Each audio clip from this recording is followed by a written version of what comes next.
próstata é uma glândula do sexo masculino.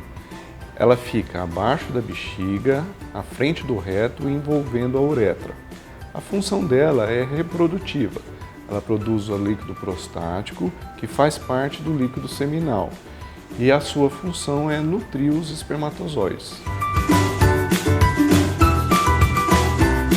O câncer de próstata é o tumor maligno da próstata. Ele ocorre quando as células prostáticas sofrem mutações e começam a se multiplicar sem controle. Mais de 95% dos casos de câncer de próstata são representados pelo adenocarcinoma. Outros tipos histológicos são o sarcoma, carcinoma epidermoide e carcinoma de células transicionais.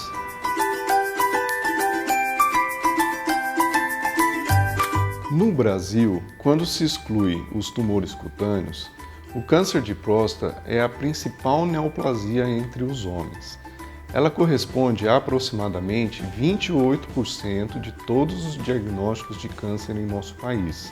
Estima-se que mais de 60 mil casos novos de câncer de próstata são diagnosticados por ano, e é a segunda causa mais comum de morte entre os homens.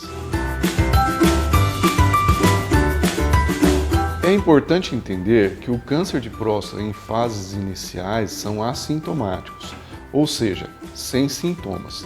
Quando eles começam a dar sintomas, são relacionados ao trato urinário inferior.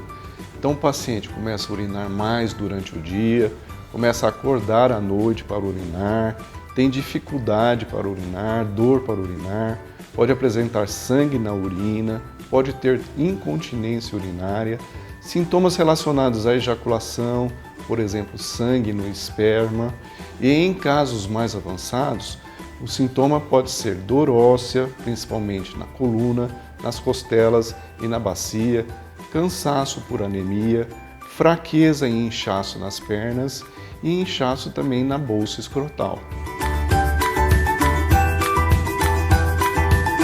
Os fatores de riscos para o câncer de próstata estão relacionados à idade. Os casos começam a ficar mais comuns a partir de 50 anos de idade, e cerca de 3/4 dos casos de câncer de próstata são em pacientes acima de 65 anos. Outro fator está relacionado à raça. Os pacientes negros têm mais chances de ter câncer de próstata. Outro fator é a predisposição genética. Sabe-se que os pacientes que têm um familiar de primeiro grau que teve o câncer de próstata, eles têm chance de 3,5 vezes a 4 vezes mais chances de ter o câncer de próstata. A prevenção do câncer da próstata está na importância de se fazer o exame periódico de rotina. Recomenda-se fazer o PSA e o exame de toque retal anualmente, em todos os pacientes acima de 45 anos e naqueles pacientes que têm algum fator de risco acima de 40 anos. Além disso, podemos orientar fatores de melhora de qualidade de vida, uma dieta saudável, fazer atividade física regular, diminuir o consumo de álcool e de cigarro. Vamos falar um pouco sobre andropausa, que na verdade a denominação mais correta seria os distúrbios androgênicos do envelhecimento masculino. Diferente da menopausa, que ela acontece de uma maneira abrupta, de repente, repentina, a andropausa se instala vagarosamente e silenciosamente. Acontece que no decorrer dos anos, os homens diminuem a produção de testosterona. Isso, o organismo vai se adaptando, de modo que os sintomas são, no começo, muito superficiais. De repente, não tão de repente assim, começa a diminuição do desejo sexual, um cansaço excessivo, uma sonolência durante o período diurno. Aí vai se dosar os hormônios. Confirmado então a diminuição da testosterona no sangue com o aumento do estradiol, caracteriza os distúrbios androgênicos específicos da maturidade ou do envelhecimento masculino. E como tratar isso? Há duas maneiras. Primeiro, estimular o próprio organismo a voltar a produzir, e quando isso não ocorre, mesmo com tratamento, a reposição do hormônio por si só. Não existe pílula mágica, o hormônio é injetável através de gel, e os medicamentos que estimulam a produção são nutracêuticos, que têm que ser usados diariamente e provavelmente para o resto da vida. Mas a qualidade de vida após a reposição, ela sendo bem sucedida, é excelente. Não podemos esquecer de que tudo isso caminha com uma boa alimentação e é imprescindível a atividade física. O câncer de intestino é o terceiro câncer mais comum no mundo. É o segundo câncer mais comum entre homens no Brasil. Segundo os dados do INCA, em 2020, 20.540 novos casos foram descobertos no Brasil. O intestino grosso é aquela região que fica localizada entre o intestino fino e o ânus, e as suas principais funções são a absorção de sais minerais e água. Quanto mais informações, melhor, porque a prevenção, com certeza, é o melhor caminho. As fases iniciais da doença, infelizmente, não têm sintomas, e o diagnóstico é feito somente através de exames de prevenção.